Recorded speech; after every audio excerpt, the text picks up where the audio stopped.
Tropicana Slim, bantu banyak orang kontrol gula darah selama 50 tahun. Bapak Ibu yang terhormat, yang katanya ingin dihormati tapi justru menyakiti rakyat, hentikan proses pembahasan RUU TNI! Hentikan! Pengamat Hukum Tata Negara Bivitri Susanti menilai revisi Undang-Undang TNI bisa menghidupkan kembali dui fungsi ABRI. Pemerintah dan DPR tengah membahas revisi Undang-Undang Nomor 34 Tahun 2004 tentang TNI. Menurut Bivitri, aturan baru ini memungkinkan prajurit aktif menduduki jabatan sipil di 16 kementerian dan lembaga. Selain itu, revisi ini memperpanjang masa dinas prajurit, yaitu hingga 58 tahun untuk Bintara dan Tamtama, 60 tahun untuk perwira, serta 65 tahun bagi prajurit dengan jabatan fungsional.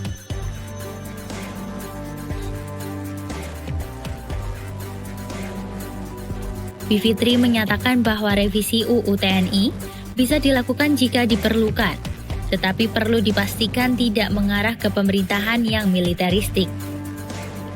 Ia menilai, aturan yang membolehkan prajurit aktif menjabat di kementerian atau lembaga bisa menghidupkan kembali dui fungsi ABRI.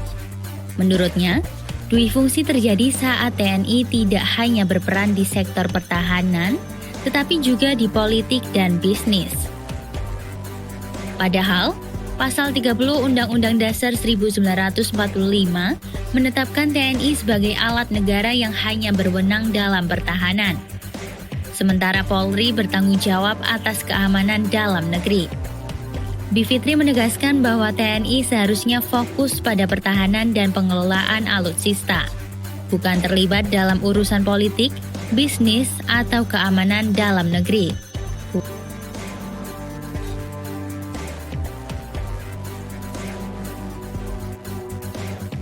Bivitri juga menilai revisi UU TNI berpotensi menghidupkan kembali dui fungsi TNI, yang dapat memicu kekhawatiran akan kembalinya era Orde Baru. Ia menyoroti risiko buruk jika prajurit TNI berinteraksi dengan warga sipil menggunakan pendekatan kekerasan. Menurutnya, tentara profesional harus fokus pada pertahanan bukan menggunakan kekerasan. Sebagai alat pertahanan negara, TNI terbiasa bertindak tegas, cepat, dan dalam satu komando. Berbeda dengan prinsip demokrasi yang mengutamakan transparansi dan partisipasi masyarakat. TNI cenderung merahasiakan informasi dan sulit menerima kritik yang bertentangan dengan nilai demokrasi. Jika TNI masuk ke pemerintahan, dikhawatirkan mereka akan mengabaikan suara rakyat dan membuat negara lebih otoriter. Menurut Bivitri, karakter militer yang keras dan disiplin diperlukan untuk perang, tetapi tidak cocok untuk pemerintahan demokratis.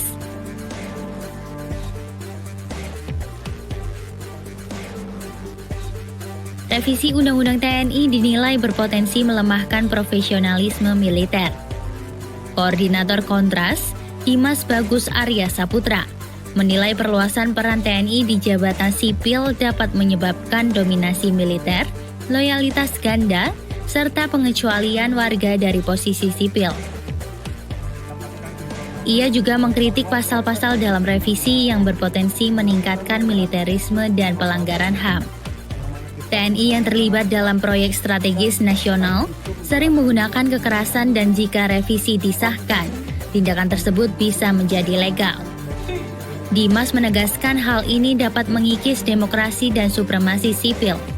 Selain itu, keikutsertaan TNI dalam jabatan sipil beresiko mengganggu prinsip meritokrasi di kementerian dan lembaga negara, merugikan aparatur sipil negara, yang seharusnya memiliki kesempatan lebih besar untuk menduduki posisi tersebut.